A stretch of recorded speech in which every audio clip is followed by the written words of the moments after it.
Yo, yo, yo, we got to talk about it. We got to talk about it. We have to talk about it, man. This is crazy. I want to know what people's reactions are. I want to know what y'all saying. Um, I watched the whole fight. I scored it on Twitter round by round.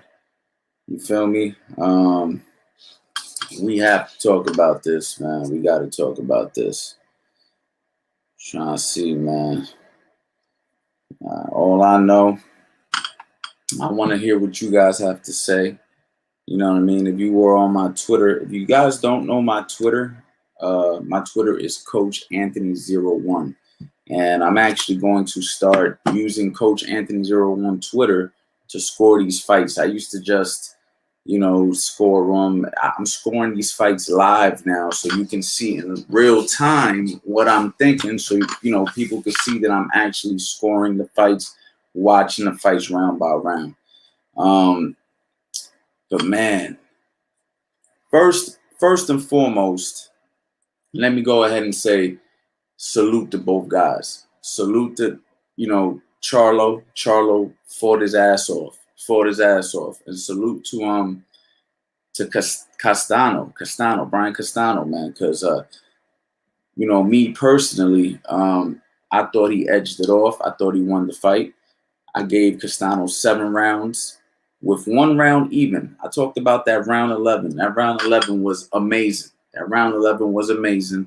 You couldn't really tell who won. You feel me? It was one of those rounds where I say, you know what, a 10-10 round. You know what I'm saying? And honestly, you could have gave a few of those rounds 10-10, but that was the one round that I said, I'm making that a 10-10 round.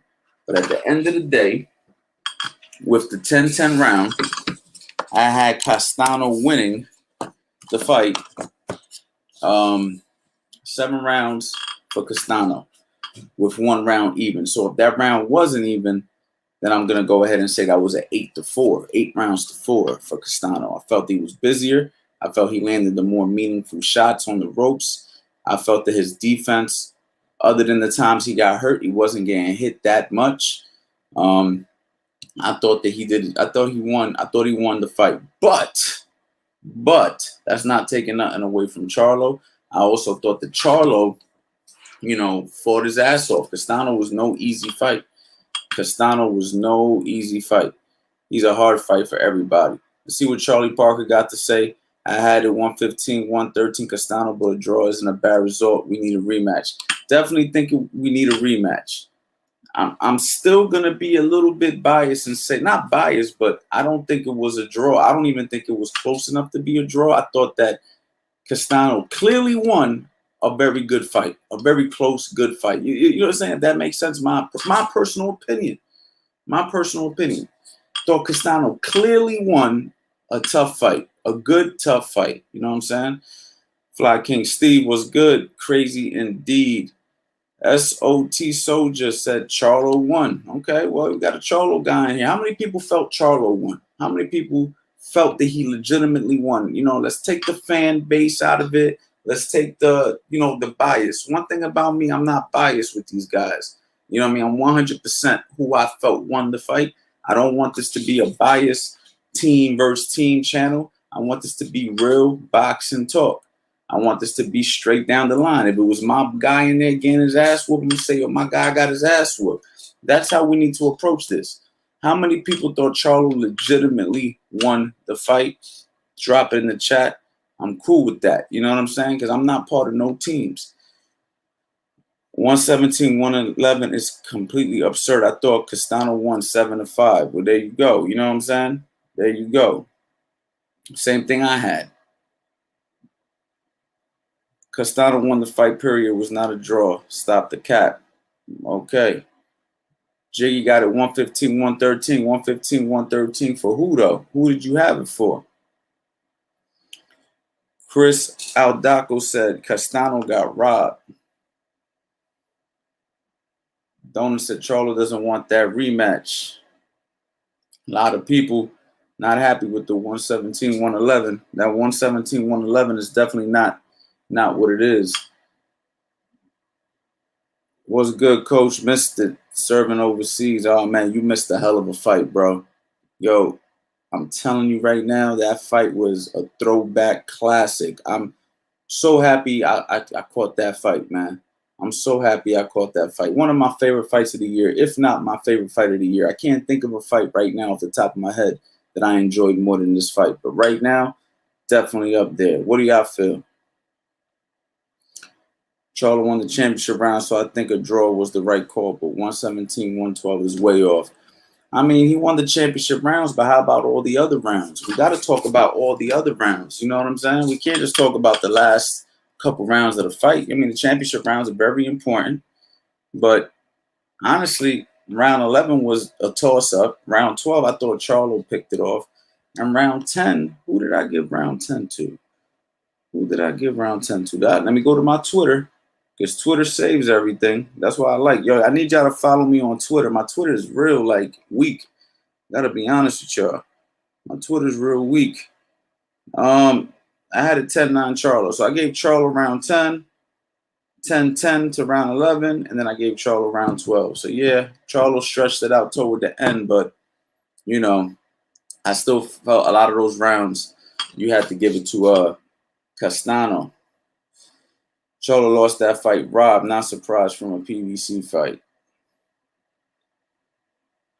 I had Castano about 2 rounds. Yeah, I mean, listen, nobody's saying that Charlo ain't put up an effort, and nobody's saying that he didn't do good. You know what I'm saying? So let's not make it seem like it's like so disrespectful to the world that, you know what I mean, it was a good fight. But let's not, like, there's winners and there's losers in boxing, unfortunately, right? Somebody's got to take an L and somebody's got to get a W.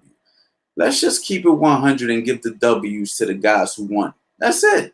That's all we asking for. We're not asking for nothing crazy or nothing like outrageous. You know what I mean? I like the Charlos. I said it earlier. They earned my respect over the years, and I still think that they're respectable guys. But at the end of the day, we saw what happened tonight. You know what I'm saying? It was a clear victory in a very tough manner. It was a good fight. Hell of a fight. It wasn't a beat down. He didn't beat his ass or nothing. It was a fight. It was a real fight. And there was a few times that I thought that had Charlo got a flying here, man. It's pissing me off. There's a few times that I thought Charlo could have actually pressed the gas a little bit and possibly stopped Castano, but he laid off. He should have pressed a little harder. He just probably stopped him. But you know,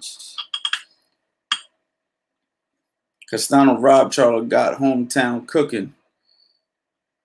I had Castano winning 7-5, boxed beautifully. Derek Bailey, Charlo didn't go to the body. D. Smith, Charlo spent too much time on the ropes and didn't fight. Yeah, you know what, D. Smith, very good analysis, brother. He spent too much time on the ropes. I don't know. He thought he was trying to counter him on the way in. That's what he was trying to do. He was trying to counter him on the way in. You know what I'm saying? So basically, he was trying to lay on the ropes, hope that with them little busy combination, that he'll sneak the hook in. And you've seen it work a couple of times. But that was his main go-to thing, it seemed like, throughout the whole night. And you can't do that with a guy like Castano. Castano, very busy, very tough, good head movement, stands. I told y'all earlier, if you watch my pre-party live that I did earlier, he stands in front of you, but he has a way of picking shots. He has a way of timing his head movement. He's a very good fighter. I'm very impressed with him. Warriors, both. Charlo won. Okay. Oh, I already said that. Digital Castano defense was beautiful. Yeah, overall, his defense was very good. You know, for a guy who stands in front of you, for a guy who's able to stand toward the end of the fight, even around 12, if you guys notice him slipping and rolling under shots as he's walking in, he really knows how to walk toward a guy, you know, fight a taller guy. He showed clever craftiness. He's, you know, as an aggressive guy. You know what I mean? It's a skill to being an aggressive fighter. Everything isn't always about slickness and being a slip and roll and dip and shoulder roll. You know what I mean? There's a skill to coming forward, maintaining enough distance, getting in at the right time, working to the body, letting your hands move freely. He did a very, very good job. Charlo didn't throw the uppercut not one time, and it was there all night. You know, that's another good analysis, Trillion. Shout out to you. He could have threw the uppercut, but I think what his main concern was getting countered, because he knew that if he throws that uppercut, like let's say he throws that right uppercut, right? I'm assuming you're talking about the right one, that crack, crack, and bang. But if he throws it at the wrong time and that left hook comes, and we've seen that, you know, there was a few moments where Castano was coming in with a big left hook upstairs. Maybe he just was concerned about throwing that uppercut because he knew a left hook might come. Now, not saying that he shouldn't have thrown it, because boxing's a gamble and you have to gamble.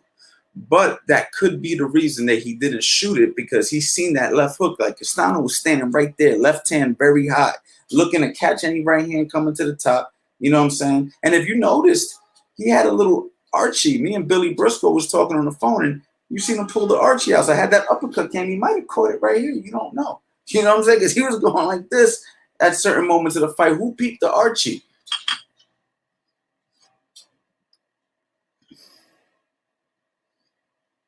A lot of comments coming in. A lot of comments coming in today.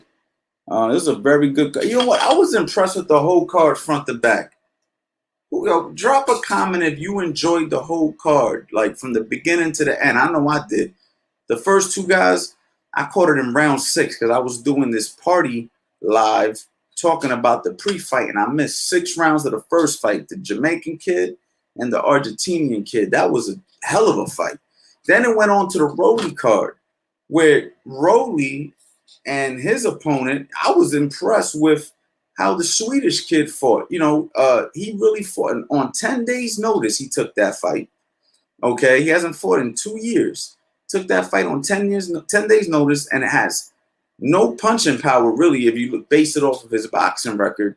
And he gave trouble to Rollies. Now, Rollies was wrestling and throwing elbows. Very, very, very, you know, like Maidana type / like, you know, Mayorga, just like, you know, wrestling. It's like, it's not a real pretty style to look at. It's one of those styles that, you know, you're in a fight, and it's a little bit different than boxing when you fight a guy like Rollies. He's not just gonna bop, bop, bop, and bop, bop. You know, he's gonna grab you and wrestle you. And it seemed like he got away with quite a few of some dirty tactics tonight. You know, it seemed like the referee wasn't on his case.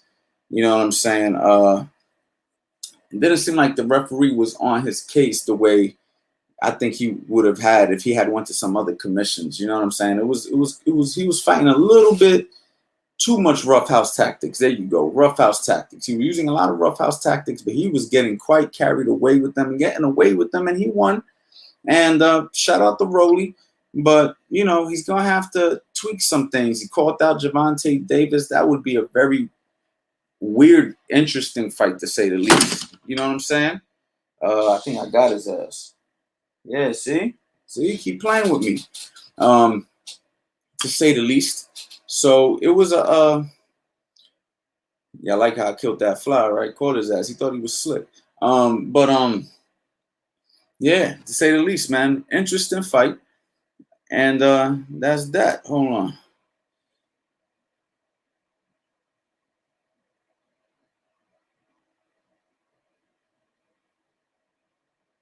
Boxing needs a new way to score. Yeah, man. Listen, man. It's unfortunate, man. Let's put ourselves in these fighters' shoes, man. Let's take away the money. Let's take away all of that. You feel me? And let's just put ourselves in these guys' shoes. These guys train their ass off, man. Train their ass off. Fight their ass off. And can't get a fair shake, man. I mean, look. I know a lot of you guys are going to say, oh, well, the draw isn't a bad thing. That's fine. You're right. The draw, debatable. I'm more on it can't be a draw either. But if you said it's a draw, debatable. But this is my definition of a draw. My definition of a draw is you ask 10 people in the room, 5 people thought that Castano won, 5 people thought that Charlo won.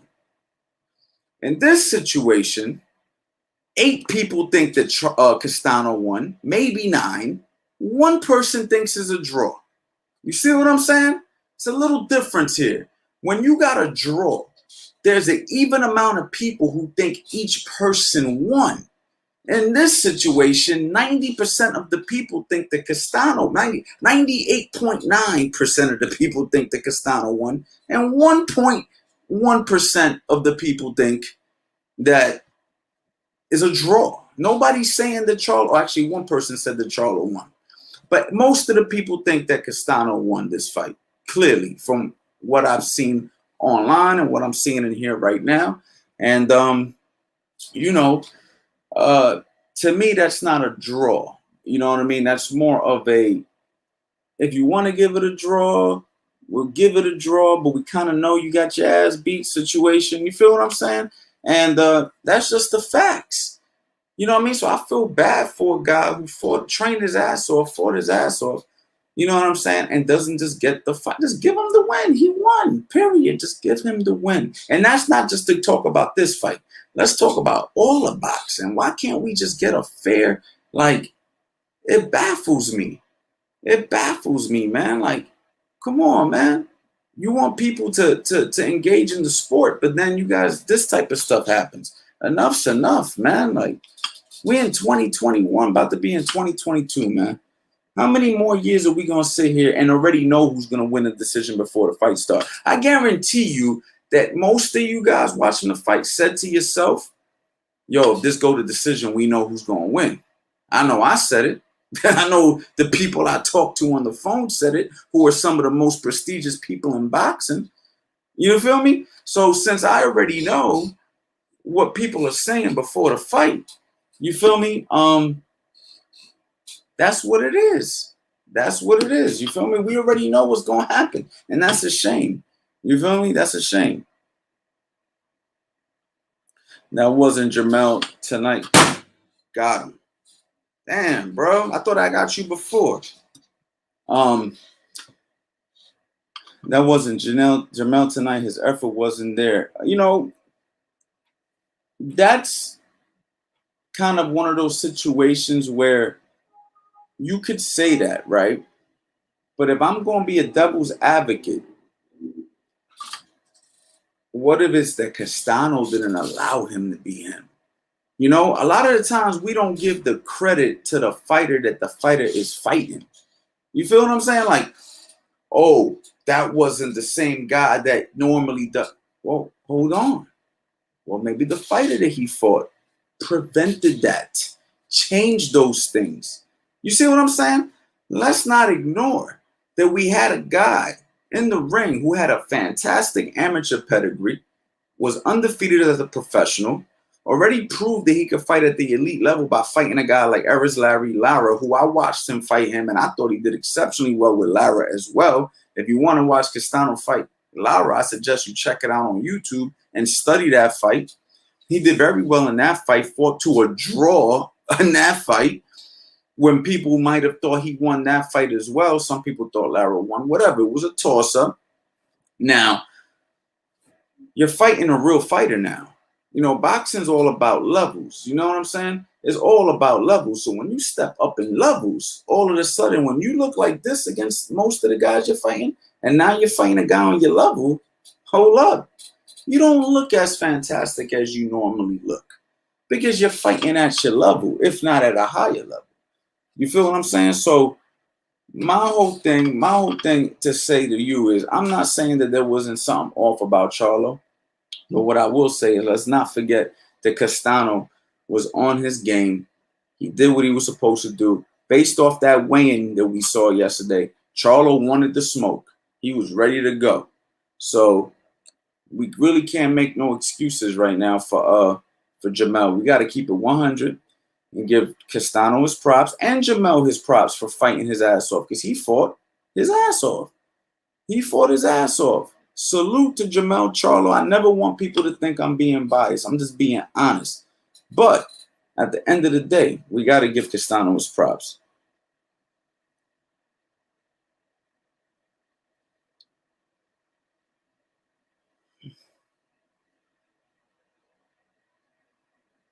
I'm going through these comments, guys. Going through these comments. Let me see what's going on real quick. Hold on. Give me 1 second, guys. Promote this on Instagram. Instagram, oh shit. My bad. My bad, ladies and gentlemen. Trying to promote this on Instagram too, but let me see what you guys are talking about.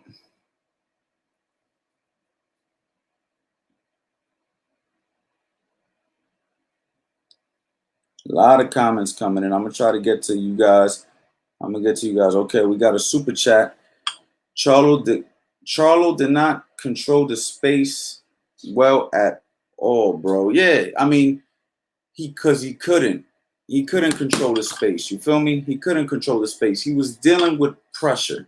He was dealing with a guy who was stepping to him, letting his hands go. When you're dealing with a guy like that, you know what I mean? It's very difficult because if you start trying to utilize your jab and utilize your footwork and do all these things that normally you do when you control space, you start to burn yourself out. And he probably was aware of that. He did not want to burn himself out. So he was trying to pace himself and counter him. But that's where I thought that Castano took advantage. And Castano took advantage by letting them little flurries go in the corner, letting his hands go, keeping him on the ropes. You feel me? So it's like, that's what it was. You know what I mean? Thank you for the super chat, guys. I appreciate the super chat. Super chats get answered immediately. You know what I'm saying? I almost ain't see it for a second, to be honest. Thank you for being honest. What do we do with the cards like that and the wrestle scores like that? Listen, and Solano, I wish I could answer this question, bro. I wish I could answer this question. This is something that's been going on before I even freaking became a boxing fan. You see what I'm saying? This has been going on since the beginning of time. There's powers in boxing that are so like powerful that, you know, you get blackballed and everything in this game. And, you know, for me, you know, all we could do is speak up about it, you know what I mean? And hope that one day there's a change. But I really don't know what to do. If I knew what to do, you know what I mean, I'd probably be on the front line with you guys, you know what I mean? But all we could do is be honest, use these platforms, be honest. Let's just be honest. Yo, let's not clout chase. Let's not try to tippy toe around our favorite fighter. You know what I mean? Let's keep it 100. When your fighter loses, just keep it 100. They lost. It's simple. You feel me? You know, there's nothing really else to talk about. You know what I mean? But I really don't know what else to say. Charlo didn't control mid-range well, and his jab wasn't utilized for the short pressure fighter like Brian. Brian was better than Charlo thought. Yeah, thank you, Prada, for the super chat. And you know, I don't know if he was better than he thought. What maybe? But because they knew who they was fighting. I mean, he already beat one of his stablemates, you know what I mean, in the amateurs. He already beat another one of his, I mean, got a draw with another one of his stablemates at one time, which was Erizari Lara. So he knew that he's fighting a real guy. You know, I just think that maybe he felt that he was going to catch him with a big shot because he got some power. You seen as soon as he touched him, it was like discombobulated him. So, you know, Charlo's one of them guys, like he reminds me of like a Deontay Wilder. Like the fight ain't over till it's over with that guy. You feel me? Like you could be winning 12 rounds and there's 10 seconds left and Charlo will knock you out in the last 10 seconds. He's one of those guys. You feel me? And I think that he believes that much in his power. And I just think that, you know, that's what ended up happening. You know what I mean? He believes so much in his power. And then you have a guy who understands that he has to out hustle. He has to outwork. You know what I mean? You got to outwork a guy. And that's just what happened. You know what I mean? It was a workhorse versus a guy looking for one big shot, basically. You feel me?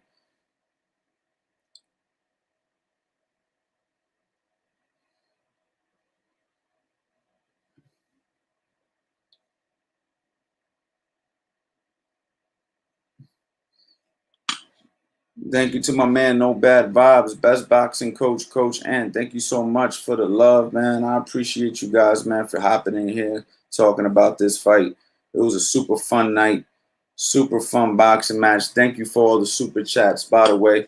Man, it was crazy, man. It was just a crazy, crazy situation. You know what I'm saying? I mean, I just don't know what else to say, man. You know what I mean? I just don't know what else to say about boxing. Boxing is a funny sport like that. It's to the point now where we already know who everybody's leaning toward. But we got to learn that if we want the sport to thrive, we need to stop picking sides and start looking at it down the line. I tell this story all the time. You know, my ethnicity is my family's from Puerto Rico, and I used to always go for Felix Trinidad. Always pick Trinidad. Always pick Trinidad. I didn't give a shit what anybody said. If it was Trinidad, I was picking Trinidad. Hold on, I gotta cut myself short because we got super chats. So super chats, I cut myself off. Andre's Fermi Barber. What's good, my brother? Charlo answered without a doubt, as he knew he lost or he wasn't confident he won when they asked him for a rematch. Yeah, I mean, to me, and thank you for the super chat, by the way, my brother. For me, it almost seemed like he was relieved when he heard it was a draw. And you know why he was relieved when he heard it was a draw? Like, if you really want to be honest, his corner was telling him he needed a knockout to win. Derrick James was saying it to him. Derrick James knew the vibes. He knew the deal. Derrick James said it. He said, yo, you need a knockout to win. In round 12, he said that. You feel me? So when he heard draw, he felt relieved. And he instantly said, I'm looking to take a break from boxing. He had just been in a tough fight. He don't want to get back in the ring with that boy right away. He want to cool out. He want to watch the fight. He want to chill with his family. Rightfully so. But let's not ignore that he knew what time it was after that fight. You feel me? Thank you for the super chat. Thank you for the super chat. $1 Trillion Dreams was good. I want to learn how to coach and train. I have a fighter background, but I know it's a lot more, and I need to learn. I have 5 young sons and love the fighting. Well, my suggestion to you, my brother, is to find a boxing gym, go to it, let some coaches work with your kids, and sit there and shadow coach. You know what I'm saying? Let the coach do his job and tell the coach. If you're transparent with the coach and say, listen, I want to be involved. I want to help you coach my kids. I don't want to step on your toes. I'm trying to learn. A lot of the times, trainers don't like when fathers get involved, because when fathers get involved, it becomes a conflict. But if you are transparent from the beginning and say, I will do whatever needed to help you. If you need me to help you with my kids on the heavy bag, you tell me what I need to do, and I'll do it while you're working with this guy and that guy and that guy. The coach might see value in that and say, all right, I'm going to bring you on. I'm going to let you help your kids with me. And then next thing you know, you might end up being a coach for real. Especially if you have a background in boxing already, then it won't be hard for you to catch on to a lot of these things because you've done some of them. You know what I mean? So that's my suggestion. Be transparent. Get with a coach that knows what he's doing. Shadow him, train, use his system, use his philosophies or her philosophies, whoever's training your kids, and learn and continue to learn. Continue to educate yourself. Watch boxing, watch my channel, watch other channels that you think are informational. Make sure you're getting it from good sources, and do your homework, do your due diligence, and you'll be just fine, man. If you really want it, you'll get it, my brother. That's a fact. You know what I mean? Timothy Drasky said he may be relying on too much power. Man, the super chats are coming in, guys. Timothy, 1 second. I'm going to get back to yours real quick. Daryl Stevens, Canelo versus Better Be 170. I always have a problem saying his last name. At 175, what's your thoughts?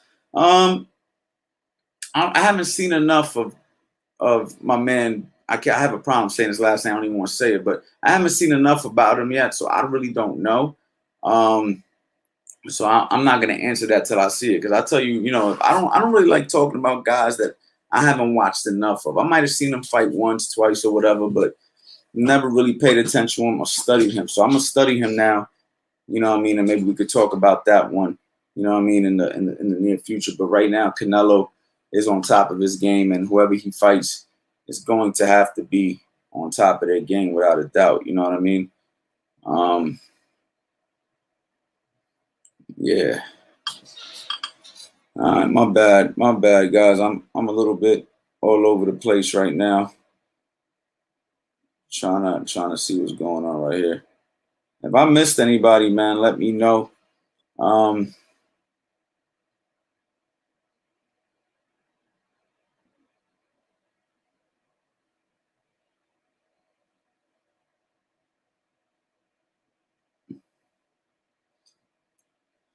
Send me a greeting, coach. I'm Max, short for Maximiliano from Argentina. Argentina in the building, man. Argentina showed out tonight. You guys did your thing. You guys look real good.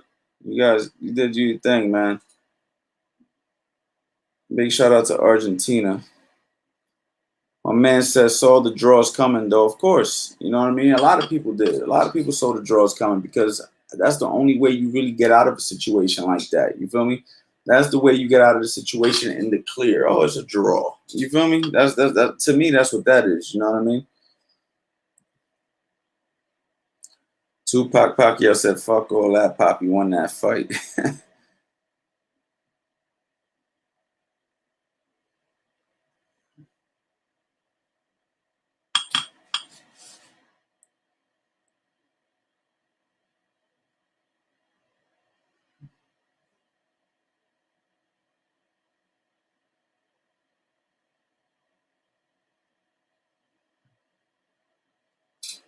One keeps saying, in order to beat the champ, you got to knock the champ out. Both guys are champs, man. So who won?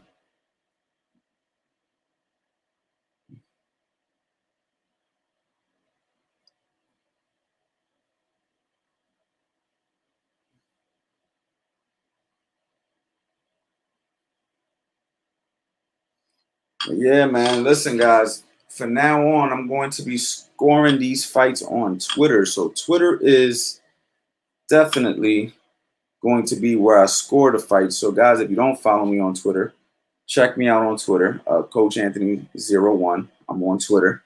And let me go ahead and chop it up with some of y'all real quick. Give me 1 second here. Put that link in the description, guys. Hop in here real quick. Up. My man said, Beterbiev is strong and skilled, but he's slow, a bit chinny. He hit the deck twice already. Canelo will KO him in 10 rounds, but it's a good fight. I mean, yeah, based off everything you just said, that's not a good thing against Charlo. Being slow and being chinny already sounds like a little bit of a recipe of a disaster against a guy like Canelo. You know what I mean? If you were Canelo, I would, suggest good speed, solid chin for sure. You know what I mean? But I'm going to check him out. I'm going to watch him and see where he's at. You know what I mean?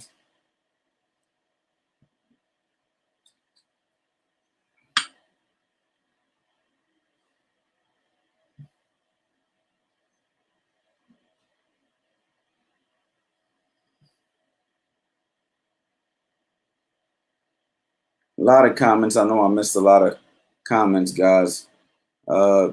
Real talk, Coach Castano's body shots had him covering most of the round. Yeah, the body work was definitely indeed giving Charlo trouble tonight. He definitely felt those rounds.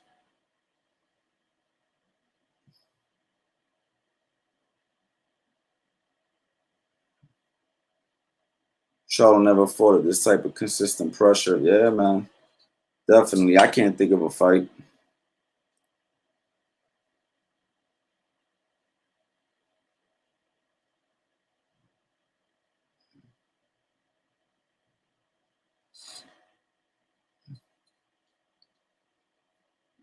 I'm trying to get to all the comments I might have missed.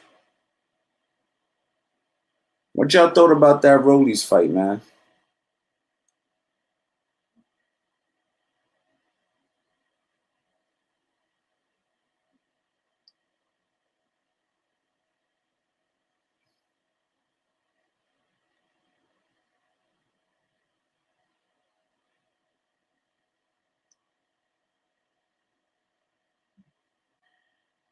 Uh-oh. Uh-oh. For you guys leaving, y'all gonna be mad that y'all left. Y'all gonna be mad. People leaving? They ain't gonna be mad. We got Eddie Chambers in here. What's good, Eddie? I can't even. bro? It was good, bro. It was good. Hold on, let me turn the light on. Hold on, my bad. Technical difficulties, man. Hold up. I don't know why people want to see my face anyway. I got too much light now. It was good. What's going on, bro? So yeah, man. We had Charlo fight tonight. Did you see it? It's all parts. You know what I mean? I'm a busy man. I'm always doing too many things, bro. So All I'm right. out. But I watched some parts of it. Seen some What did things you that think? Based off what you saw, what did you think? wasn't much. But the draw card and from some sources was like a little bit of a stretch. They saw the other dude did better work and won. And from I've never seen Charlo like really like looking like he was hurt at one point in the fight that I seen when I was looking at some of the little clips that I saw too. Um, it just wasn't. I was kind of surprised to see that. I don't really know much about that dude, to be honest. But I guess we know something about him now. You know what I mean? My man Prada sent the super chat. Hold up, Rolly is free lunch to any elite top 10 fighter. Oh yeah, that boy Rolly's fought tonight too. Prada, I appreciate you, man. I appreciate all the love you sending out. Do you know who Rolly's is, Eddie? No. Oh, you don't know Rolly. See, Eddie's like me, man. We don't keep up with these guys no more. We just know the game. We just know how to fight and teach fight. That's all we know. Did see this dude. I ain't gonna lie, I did see him before. The other was it Ramirez, right? Ramirez, his name, you know what? Is his name Ramirez? I just know Rolly. Ramirez, I think something like that. Maybe something like that. You might be right. I don't even know his damn last name, but he fought tonight. Very, very roughhouse tactics, man. Like he's constantly like grabbing and like, you know what I mean? Like, Eddie, you missed a good card, bro. I know. You missed a good card. The opening bout was great. The Rollies fight, even though he fought with roughhouse tactics, was still exciting, still entertaining, and the main event was a classic, bro. That was one of the best fights I've seen. Man, I can't think of a better fight that I've seen this year, man. I'm gonna be honest with you. I just can't think of a better fight. I mean, there might have been one, but off the top of my head, I can't think of a better fight. Yeah. It was a really, really, really good card, man. These guys threw down. Man. These guys threw down, bro. I'm apologizing to myself for putting myself. I have, man, but if you can like somehow catch it, is there any way that Eddie Chambers could catch like a rerun of the whole card? I don't know, man. I don't know if there's gonna be opportunities. I'm definitely gonna watch this shit. It's just, man, like I said, man, busy, just doing so much stuff, family stuff, working, training, all kind of shit, bro. Like it's just right. You just did a cleanse, man, right? Little detox. Yes, sir. Tell us about that, man. Tell the people what you did and what that was about. Well, it was all raw, man. All raw, nuts, no meat. Pause. All right, thank you. I was just waiting for that. With all nuts, but no meat though. So you good on that department. All right, bet.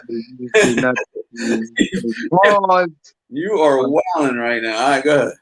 I know, but I'm gonna say the actual kind of pauses. I'm gonna say cashews. Yeah. You see that? Almonds, stuff like that. That's how I'm just gonna go there because I'm gonna want to say the word and it's gonna mess me up. But forget about that part. The seeds, the veggies, the raw veggies, and fruits. Like nothing else. No preservatives, nothing unnatural at all. You know what I'm saying? So how long do you do it for? You do it for 20 days. 20 days. And it really sets everything like kind of back. You know what I mean? Actually can turn the clock back. You know what I mean? Make you feel younger, make you even look younger. You know what I mean? It really does deliver. It gives you energy you didn't think you had. You know what I'm saying? I think How do you feel over? How do you feel now that it's over? I mean, I feel good. What the real thing that happens with it though is that it really cleanses your mind too. You know, that's not actually supposed to necessarily do that, but then again, yes, it is. It kind of gives you a feeling of like, man, I just want to stay like this. You know what I'm saying? You don't. What this kind of stuff does is more than just gives you weight loss and all that. it actually gives you it's almost like a second chance at health. You know what I'm saying? Like a lot of people get stuck in their everyday life, busy. Man, I gotta just take my food with me. I gotta grab a coffee. I gotta do all of this. I gotta put the caffeine in because I'm tired at work and blah blah blah. And it's like this gives you that naturally. You know what I'm saying? And it gives you an opportunity to feel like you felt when you were younger. You know what I mean? Everything. Your mind is freer. You know what I mean? You don't got to worry about like, oh man, sore here. That happens when you're an athlete. But oh, I got this issue here. Like I don't go to the bathroom regular. I don't. You know what I mean? All that kind of stuff. It's just you got broad problems. You got blockages. You got issues. You know what I mean? This kind of stuff really does set it aside and let you go ahead and feel good like you wanted to. You know what I mean? You lose weight, you feel better about yourself. You know, you see better, you everything better. You know what I mean? I know I'm trying to make it sound like the the one thing that everybody has to do, like the fountain of youth. but no bull crap. Yo, I ain't gonna lie to you. It is in a way. We're I mean, gonna people. we're gonna talk more about that. We're gonna talk about more about that in the future. That's a whole nother topic. But Yeah, one thing I can ask you is, what's your thoughts about? Because a few people ask me in here, everybody, for 90% of the people, I would say more, closer to 98% of the people felt the Castano one that I've spoken to. Now, I right. haven't kept on looking on the internet before who I've spoken to and who I've seen. Yeah. Now, this has been going on in boxing for years with the scoring. Mm-hmm. What is your thoughts on uh, what can we do, man, with these scores? Like, what can we do with these judges? What can be done? Is there anything that can be done at this point? After all these years of bad score. I mean, everybody thought that either Castano won or it was a draw, and somebody had it 117 or 111 for Charlo. So that kind of gives you kind of the idea of Of what it was. wrong with this. You know what I'm saying? You have basically a landslide for Charlo. And my thing is, whether you thought it was a close fight or not, we all know it wasn't 117, 111. So Right. with that being said, where do we go with this, Eddie? Can something be done? I mean, it's really difficult, man. It's a popularity contest, man, at every turn. And as much as this YouTuber thing and all of these things like that, where you got older fighters coming back, it's really just about popularity. It's like who puts fans in the seats. Nobody knows this what's the name, Castellano. Nobody knows him. Charlo and his brother, both of them twin Charlos. They're they're exciting. With the way they fight as well. And I'm not saying this guy's not exciting too, but they're known. They already have a resume. You know what I mean? This is the same in other sports. Like there's probably better basketball players, right?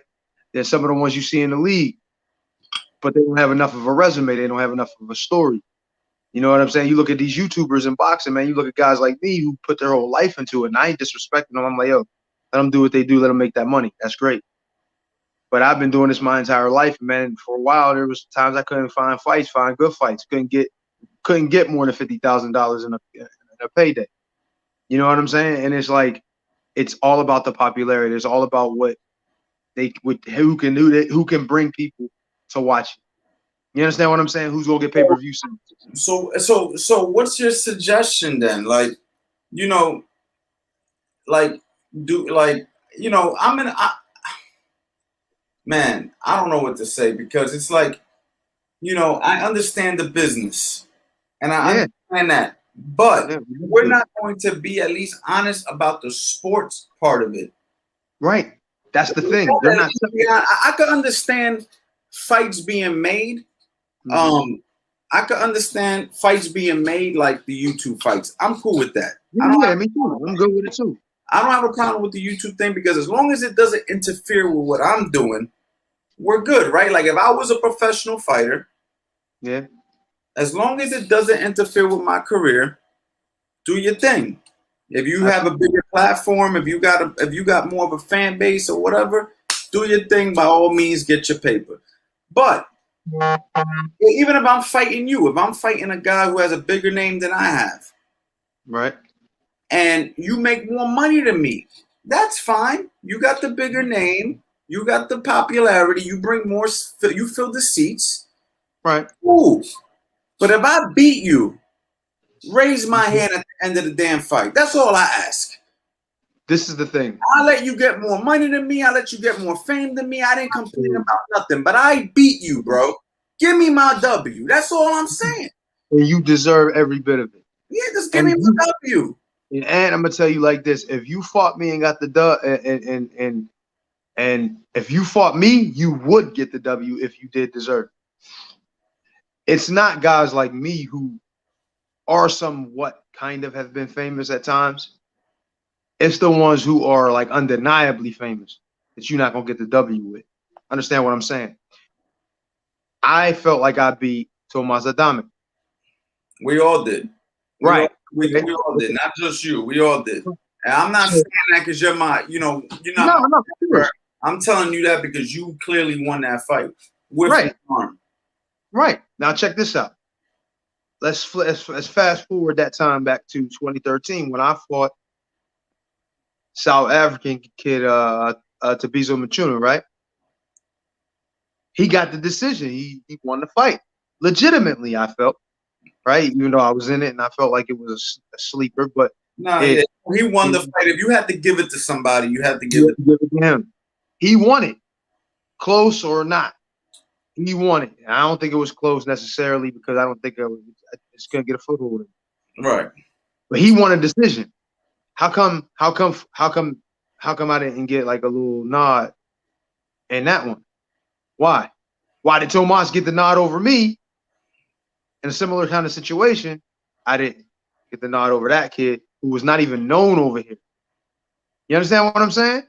That's the difference. When you can crack that code, that's when the rest of the world will fall in place. But it's not going to happen because they're not interested necessarily 100% of the time in what actually happens in the ring. They're only interested in what kind of dollars and cents it's going to make. Not that it makes sense. You understand what I'm saying? As long as it makes dollars and cents. They don't give a shit about the true outcome in the ring unless you get knocked out. And in any case, if you get knocked out, now you can sell that. Oh, he knocked out the Charlo brother. Oh, okay. Now we can put him on. No. Until you do that. If I would have beat Vladimir Klitschko by knockout, all right. Fair game. You won. Now you got to fight for title. Yeah, cool. You wasn't winning that fight no matter what you did. Hell no. And this is boxing worldwide. It's the only, but in the U.S. is one of the only places that you can come from another country and win a fight. We can't go over there and win.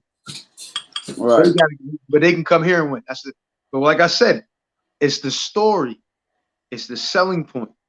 You understand what I'm saying? I don't want to make this a racial thing, and I don't want people crucifying me for saying it, but black athletes being good and being athletic and being the best doesn't sell anything. That's not a big deal. There's been so many in history in so many different sports. It's nothing to sell. It's like, yeah, well, he's good. It's a big deal.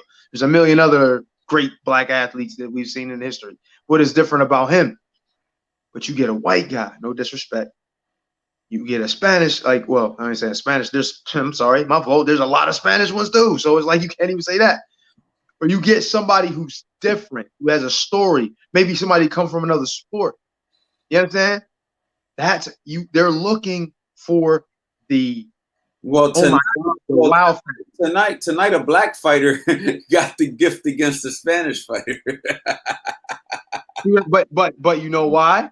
You know why? Because of the fame.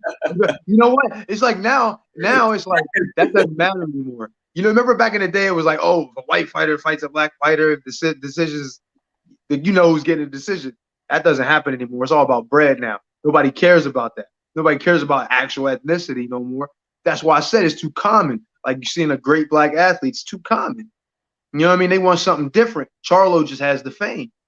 You know what I'm saying? All these dudes, man, as long as you in the door, you know what I'm saying? You're great. You're a lifer. You're going, you know what I mean? It's like a fraternity, like this. It's like a fraternity in other sports. Once you get to a certain point, if you make it to the NBA, you in the fraternity. You may not have a great career, but you'll end up being a coach. You'll make money for the rest of your life. You understand what I'm saying? And I guess you get to a certain point in boxing, same thing goes. I feel like I can do commentary and all that stuff, but I'm not well known enough. I don't have. I said I don't have a look enough. I don't have Yeah, enough. you're pretty I'm well not known, famous my guy. enough. You're pretty well known, Eddie. I just think that you don't put yourself out enough. I You know, could put myself out there. Listen, I think there's a difference. all You right, know what I check this mean? out, man. Check this You're out, not man. you're not thirsty. You're not in people's faces trying to be in that stuff enough. You're just doing your own thing. It's different. That's true. That's true. But listen, what I'm trying to tell you. I'm not saying that these guys who were doing it did not. But when I was in the UK, even here, I've been on several of those. I've done interviews with. I've done commentary. I've done in studio guest analyst, all that stuff. I've done that. Nobody's knocking down my door. People at that time, I got great reviews. Nobody's saying nothing to me. When I fought Vladimir and lost to Vladimir, they was like, "Look, man, we're gonna bring you back on. We thought you did such a great job, and depending on how things go with." And they was honest. I heard him on the phone talking to my manager at the time. Like, depending on how he loses, whether we have him back. Think they called me after that fight was over? I don't think I lost as bad as I could have. I could have got knocked out in 2 rounds. I lasted longer than Calvin Brock. They had Calvin Brock on there a couple weeks later, and I'm not saying that Calvin Brock wasn't a name. He obviously was, but he couldn't analyze stuff like I do. No disrespect. They're not calling me. Maybe his look is what they wanted. Maybe whatever. I don't know. But he didn't do anything after that. You know what I'm saying? I was in some big fights after that. He wasn't. His last biggest fight, I think, was with me, and that was it. You understand what I'm saying? It's all about fame. It's all about who can get people to pay attention. So then, what do you suggest? Man? So what do you suggest to the fighters? Man, look, it's unfortunate, man. Looking at it from a higher level now, right? Because at this point, it's pretty much you're at a point now where it's pretty much you're not fighting right now. And so if you had to talk to a younger guy, a younger version of you, a 20-year-old Eddie Chambers, a 21-year-old Eddie Chambers, somebody who possessed the talent but maybe was a little quiet, maybe didn't have an outgoing personality or super amounts of confidence to take risk.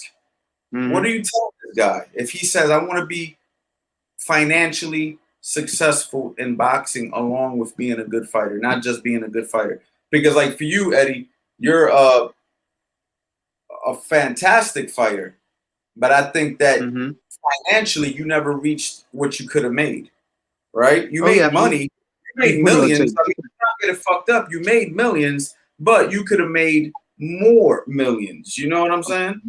More than just one. You know what I'm saying? Yeah, 100%. It could have been with an S, maybe with a Z on that motherfucker. What would you tell a younger guy? What would you tell a younger guy? One thing I would do is I would say, listen to your gut. And I'm not saying don't listen to the advisor and people that know what they're talking about, but listen to your gut too. If there's something that you feel isn't right, say something about it. One thing that I did is I swallowed my tongue too much. Pause. I don't know if that deserves it, but I'm saying But if you just keep on keeping your mouth shut, biting your tongue for people, and just letting them make the decisions for you when in your heart you know something is wrong, or in your heart there's something that you want to do that. If you really feel that and I'm not saying always do this. I'm not saying always disrespect who's really trying to help you if they're really for you. You understand what I'm saying? But you do need to listen to your gut. You do need to get information. You need to say what's on your mind. First off, there were so many things that I wanted to do. And the funny thing is, I didn't even have the examples right away. I seen it later. I was fighting heavyweight. You know what I mean? I had people around me, honestly, that felt it was the best move is to stay heavyweight at that. I felt, man, I wanted to drop the cruiserweight. Reason why I wanted to drop the cruiserweight, I felt like I could win a title right away. I felt like I could be in big fights right away. I felt like I would look the way I want to look. I wouldn't be a little chubby and shit like I was.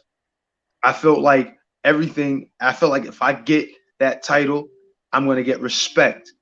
I'm going to get noticed. People are going to see me. They're going to see me even aesthetically and be like, yo, this dude looks the part right there. Like, you know what I mean? Blah, blah, blah. This is what I was thinking when I was coming up. And I don't want, this is why I'm here. I don't want cruiserweight champion of the world. I want heavyweight champion of the world. Yeah, because you interested in the money right now. You can't see the future. And I kept watching dudes like David Haye, You know, even Steve Cunningham, now Usyk, and dudes coming up from the cruiserweight division and being now all of a sudden big stars in the heavyweight division, winning titles, getting opportunities at titles, just being looked at and then getting the money that I wasn't getting.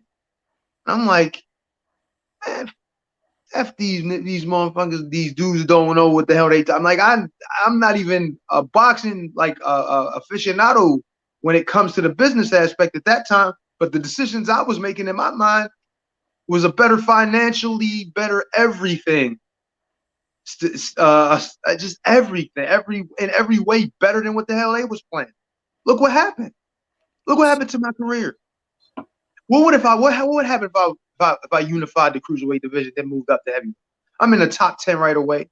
I'm getting a I could have fought whoever the hell I wanted at heavyweight at that point.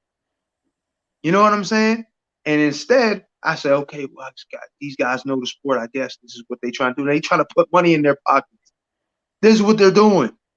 They're not thinking so much about your life. They're not thinking so much about your career in a sense. They're thinking about your career in terms of, man, if this guy can keep winning, man, we can keep making this money off.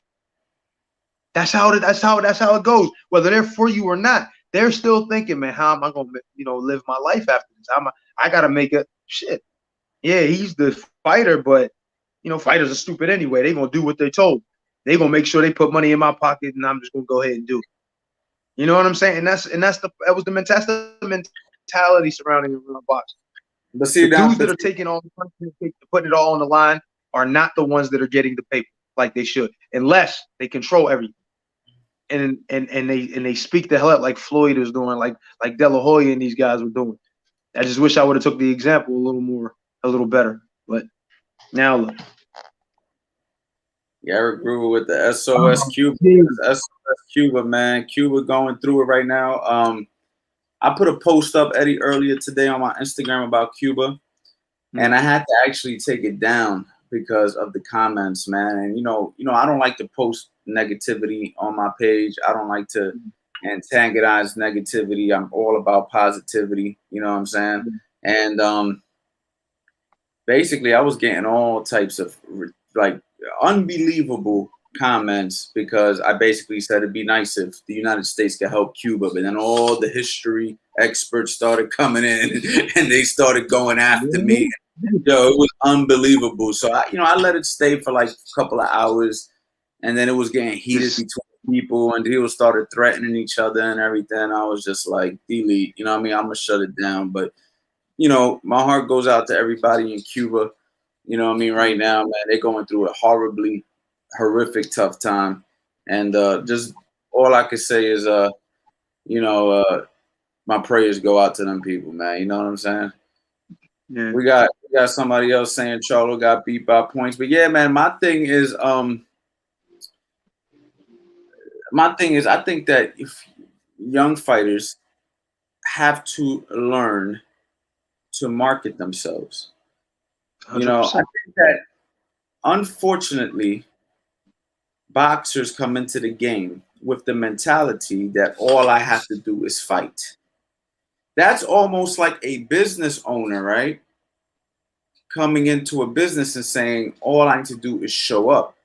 Mm-hmm. Like, it's not just about showing up, right? As a business owner, not only do I have to show up, I have to create a plan. I have to figure out who's going to do what. I have to figure out what I'm going to do. After we execute it, then I have to figure out how we're going to do it again the next day. Because I don't have nobody writing my to-do list. I have to, you know what I mean? My employees, I give them a to-do list. Me, I have my own to-do list. And you know what I'm saying? So my thing is, as a fighter, you are the business. You are the business, regardless of what they try to tell you. Without the fighter, there is no business with that particular fighter. If Floyd Mayweather breaks his arm, the Floyd Mayweather train is over. If Jake Paul hurts his leg, the Jake Paul train is over. And everybody who's eating off of him, they collapse. But what they try to do is, since the fighter, makes these bad decisions in business, they make the fighter feel like you need us. But in reality, the situation is, if you're a good enough fighter and you market yourself the right way, they need you. Because at Absolutely. the end of the day, if you got people watching you, if you got people who want to see you compete, and you're able, willing, in shape, willing to go and do it, then they're gonna be kissing your ass. But the problem is the fighters just show up to the gym, stay quiet, shoot up to the gym. I don't like to talk. I'm too cool to do interviews. You know what I'm saying? And when you do that, guess what happens? Nobody knows who the hell you are. You feel me? Like you gotta do. How many boxing coaches are in this game? You feel me? And they're good boxing coaches. I've been to the nationals. I done seen little freaking fighters from Cleveland, Ohio, and different places, and they ripping and running, and they shoulder rolling, and they bending down at the waist, and they pivoting and all. I'm like, who trained this little motherfucker? You know what I'm saying? That's what I want to know. And then you go and see who trains him, and nobody knows this guy other than the people who he trains, because he doesn't care about marketing. He only cares about being a really good boxing coach. But the problem with that is that really good boxing coach isn't, unless he has a career or a pension or something, he has a hard way to make an easy buck. He can't make no money. Right? Yes.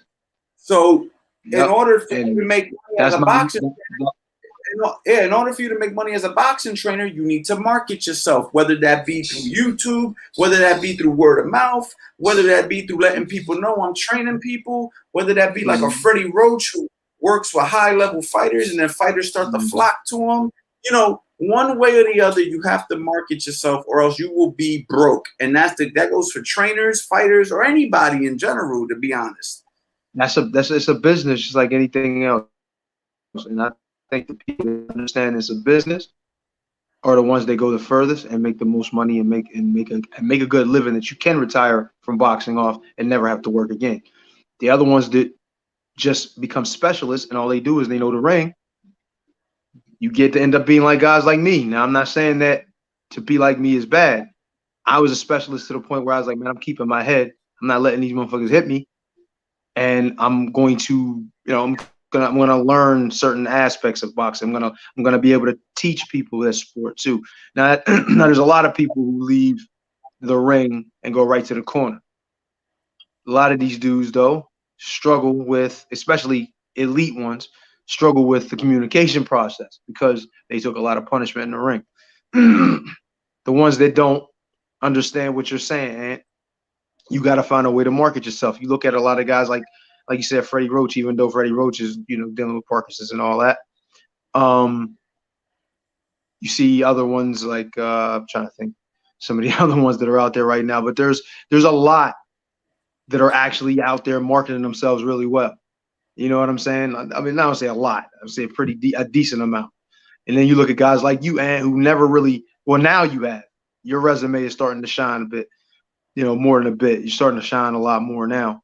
Plus, you got other things. You got other ways you hustle the sport too. You know what I mean? You didn't get an opportunity to fight professionally, but you do have an opportunity to train professionals and show them what you did learn up to this point. And you understand that this is a business. The problem is, I didn't understand it early enough. Now I'm seeing it after I'm about to be done with the whole thing. Well, it's funny because in boxing, I think that's how it works in a lot of ways. And that's what somebody asked me earlier, what did I learn about boxing? And I always say it's a metaphor to life in a lot of ways, because a lot of lessons that we learn in life, we learn it when we get done with it. I remember my old boxing trainer used to tell me all the time. My old boxing trainer used to tell me all the time. He used to say, boxing is easy, man. He said, it's not difficult. It's easy. Now, I agree halfway. Boxing is easy and difficult. But what I learned at that moment when he was telling it to me, you know what I'm saying? I used to make things harder than they had to be. I used to make my sparrings harder than they have to be. Some of my fights were harder than they had to be, because at that moment, I didn't see it. It was when I stopped boxing and started training guys that actually my skills developed better than when I was fighting. Honestly, I feel my skills now, right now, and I kid you not, are at a very solid professional level. and I never fought professional. You see what I'm saying? Right now. Now, when I was actually fighting, I couldn't have said that because I wasn't in the calmness. You know, it's like you get this sense of like when you're out of it, that you can look in and say, I see it now. You know, that's why fighters need coaches. You know what I'm saying? It's like fighters need that outside eye, somebody who's been there and said, listen, I already went through that. You know what I'm saying? I already seen what you're going through. You need to relax, you know? And I think that's what you're probably seeing now as a business mentality. You're starting to see it now because at that moment you were blinded to just boxing. You were just like a caged animal who's told what to do, you know, and you were acting. You wasn't thinking for yourself. Nope. And the thing is, when I thought those thoughts, and I talked to my brother Steve, and he was like, "Yo, man, say something to him." You know what I mean? I'd be like, "Man, I'm gonna say something to him." I'd be in the gym training with with bags on and coats and shit, just so I could try to lose weight, getting, you know, because at that time that's what I thought I had to do, lose weight or whatever. So you get the weight down or whatever, and I'd be down, run around, be like 200 pounds, maybe a little lower than 200 pounds. And at the time it was at 190. I'm like, I can make cruiser, man. I can make cruiser. So I go up to him and I tell, yo, man, maybe I can fight a cruiserweight fight. Maybe I can try to get a cruiserweight title, blah, blah, blah. Nah, man, nah. And I'm saying, nah, we don't want cruiserweight champ. We want heavyweight champ of the world. We ain't interested in the cruiserweights. Nothing. That ain't nothing. That ain't nothing. And I'm sitting there like, damn, they killed my dream right there. I'm like, yo, I can be in shape, look in shape, win a title, get money, all at the same time. And I'm like, damn, why can't nobody listen to me? Because they don't listen to fighters. They don't think fighters know what they're talking about. Nobody wants to listen to that. You know what I'm saying? I'm dead serious, yo. Like, and that's funny. I was talking to Emmanuel Stewart, God rest his soul, great Emmanuel Stewart, and he was saying like, man, so trainers. I think the biggest problem a lot of times with trainers, they don't listen to their fighters enough. He's like, yo, man, fighters are smart. They know this game too. They in there. Fighters become trainers. Why can't they be smart enough to know what the hell they need to be doing sometimes? Sometimes trainers need to listen to the fighters. So sometimes when I'm training guys and working with people, I'm like, yo, tell me what you want to do, man. Tell me what you want to do. Tell me what you like. Tell me what you feel comfortable doing. You allow them to be themselves and to give direction sometimes, because truthfully, the fighter's the boss, right? Yeah, He really is the boss. I think it just depends. I think it all depends on where that fighter's at what point in his career. You know, I think that you know, if you got a novice and he's telling you what to do, then obviously you're gonna have to keep that under control, right? Because he don't know what the hell he's doing. But if you got a seasoned professional, matter of fact, I used to do that with you, Eddie. Eddie, when you were boxing and I worked your corner for many rounds as in sparring and a couple of fights, I used to let you be yourself. I never used to pressure you to do. But that's my point. That's a good relationship between, for you to be able to do that. And of course you had respect, you know, for what I knew in the knowledge base and all of that because of the experience I've had.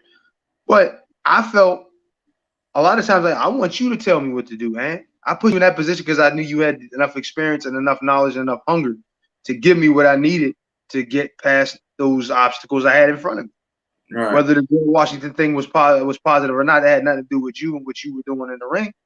You did everything you could possibly do. You gave me the proper instruction. I just didn't follow. I had my own agenda.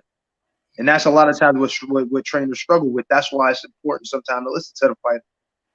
Because they'll tell you what's in their mind, what's in their heart at the time, too. That's another thing that you got to understand. That the fighters are human. You know what I mean? It's like if you're fighting dogs. Like, man, you know, sometimes some dogs don't want to fucking fight, but hey, if they want to live, right? It's the same thing with fighters. Sometimes you have an issue, man. Like, man, I just don't think this is a good situation for me at this time. We got brains, you know what I mean? A lot of times people don't care about it because they just see you as meat. You going in there and you gonna win them some money. You know what I mean? And that's not for me. That's why I don't want to be a trainer for a champ of the world, man, because I just don't want to have to see them go through disappointment like that. The same kind of disappointment. Now, I'm not saying that I'm going in there with the defeatist attitude, but what I am saying is if it happens, and it's almost certain to happen at some point where they have that, and they just see people stepping over them and stepping past them, looking for the next big thing if they don't make it. You understand what I'm saying? This is a tough thing to have to go through with yourself, let alone seeing another young man go through it. So that's why I don't want to go into that.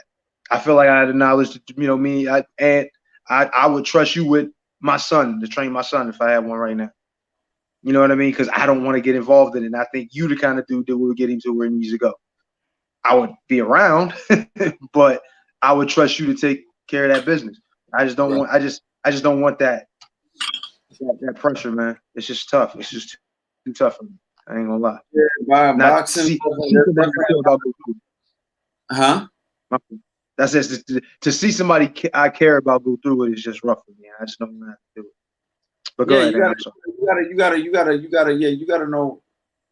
gotta know in this game. You gotta know when to be honest with your fighter. You know what I'm saying?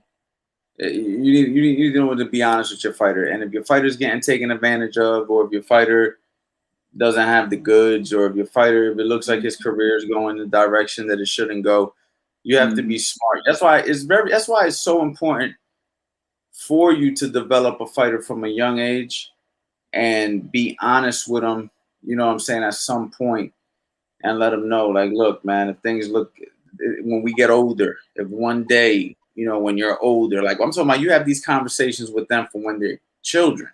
Of course. So then when that moment comes, you can remember we had these conversations when we was kids. I think a lot of coaches / fathers hide that because they don't want to discourage, and they want to paint this pretty picture of what it can be.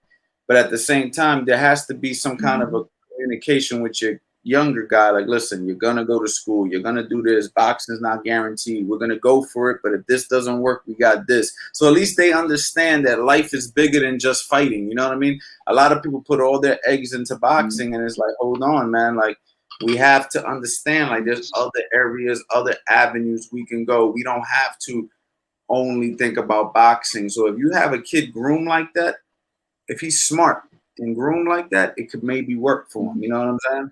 But you know, it's just a lot of variables, man. You know what I mean? Because on a flip token, you don't want to make him where he's not 100% focused in boxing. Because in order to be successful in boxing, he needs to be 100% in it. So it's a lot. You know what I mean? There's like a fine line, and there's a way to do it, but you have to be honest with your guy. I feel like this, and just take him everywhere. Take him everywhere with you. Let him see everything he needs to see. Stop trying to shelter him from everything. Let him know the dirty side of it. Give him an opportunity to judge for himself whether he really wants to be involved in it. You know what I'm saying? Most kids like me, I mean, I honestly didn't want to. My dad pushed me, but I needed that push. You know, if it wasn't for my dad, I would not be in boxing. I wouldn't have any of these resumes. I wouldn't have a way to make money right now if it wasn't for him. You understand what I mean? So as bad as that might have felt at the time, maybe it was necessary. I mean, I could have been doing something else. I could have been a basketball player. Who knows? Maybe I would have. Maybe I wouldn't have been a successful one, but maybe I would have got to college and got a free education and been able to use that to make money. Who knows? But what I'm saying is stop pushing them away from the understanding of the business. You know what I'm saying? Let them understand the business along with the technique. You know what I'm saying? There's a technique to all of this, man. You want them to be high tech. You want them to know everything. You know what I mean? And when I say everything, I'm not saying like, you know, you bombard their mind with all of this craziness and make them not even really want to be involved with it, but just give them pieces at times. Let them see things. Let them hear things. You know what I mean? Stop keeping them in the dark about every single thing just because you may be afraid that your chance at making a living on their back is going to disappear. I think that's a lot of times what I think that's the other problem too. You know, a lot of guys live their dream. Yeah. Look, I turn fighters down. Fighters down. Matter of fact, I'm not even really working with fighters right now, because I'm not in this to live through a fighter. I'm not in that. You know what I mean? I'm in this, you know, because I love boxing. This is how I make a living, and I used to tell fighters all the time. I remember I told this to Hank Lundy when I first met him. I said, listen, brother, I'm going to make money with or without you. That's never an issue. You know what I mean? Because I've always made money. You know what I mean? And my thing is, if I work with a fighter, it's not for the money. It's because I want to provide value to that fighter because I'm gonna make money. I've always done well in that department because I'm a grinder. But right. You don't need this for that. I get that. Yeah, but my thing is, I'm not gonna work with a fighter because I think, oh, he's gonna make me rich. Oh, that's the guy. Oh, I'm gonna get a check.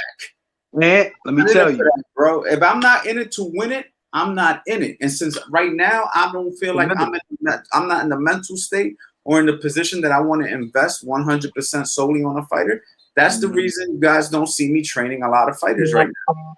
Yeah. Because believe me, I could. I just don't. You know what I mean? But it's because I'm not in it for the money. I'm in it to really develop guys. And since I'm not trying to develop them, wash my hands with it. I'd rather do YouTube courses. I'd rather do YouTube stuff. So personal training right now until I'm mentally ready to devote myself to somebody. You know what I'm saying? And see, that's the difference between a guy like you. Like, I don't need this. I want this. I love this. This is something I want to be a part of. You know what I mean? And then there's other dudes is like, well, I like it and I love it. I want to be a part of it, but my motivation is to make money off people. Yeah, they'll let their guys go to get knocked out. You see these coaches who are constantly bringing opponents to fights. Like, why do all your guys get knocked out? Because they don't care. They're just bringing their guys. Oh, yeah, I got a guy, 147. Yeah, I got him. Yeah, he'll fight him. Yeah. And 3 days notice. Yeah, I'll get him ready. If I get $150 from this one and $150 from like 10 other guys, how much is that? That's how they go, bro. Hey, listen, on a small scale, I'm telling you, I can't tell you the amount of duck men I saw running around like that. And we call them duck men because all they do is bring fighters in there, like, you know, to get slaughtered. Seriously. And it's like, man, I don't want to be associated with that shit. My dad did that they did that to my dad one time. Had him work a corner with like a dude that was coming in to lose, man. Hell nah. Twice. Nah. I was like, I'm never doing that shit. That's not my choice. I'm not going to be a part of that. Never. Like, you know what I mean? And then I don't want to see that happen to no dude like just going to get destroyed by somebody in the ring. He don't even belong in a professional ring. You understand what I'm saying? It's just it's terrible, man. It's disgusting. But hey, that's how some of these guys make their living. Just not me, baby. I'd rather work than do that. Straight up. Right. Yeah. Yeah, man. But yeah, guys, we've been on here for quite a bit, man. Eddie, you need to catch up on those fights. Yes, sir. You need to watch those fights, man. Yes, sir, Coach Ann. You need to at least watch the Charlo fight. No, I'm gonna watch it straight up. I was watching some of it before I got on. That's why it took me so long to get on. Right. I was checking out certain points and it looked exciting as shit. And if you want to get tomorrow and shoot some YouTube instructionals, we can do that tomorrow. Okay, we'll talk about it. We'll figure out the times if we want to do it, how we want to do it. Let me know tomorrow. And okay. Man, everybody, you already know the deal. Thank you guys for tuning in. UCA Party 75% off all courses. That's for me too, Ant? Yeah, you get the 75%. It's over though. I'm shutting it down though. I was supposed to cut this off Independence Day, right? Then I let it go for 2 days. Then I let it go for 2 months. Turn it to 2 weeks. Sales over. I'm ending. You know what I'm saying? So hopefully these guys take advantage. They probably think I'm full of it. They're like, man, you've been saying that 75% gonna be over. I'm telling you, when it's gone, man. You know what I mean? So guys, you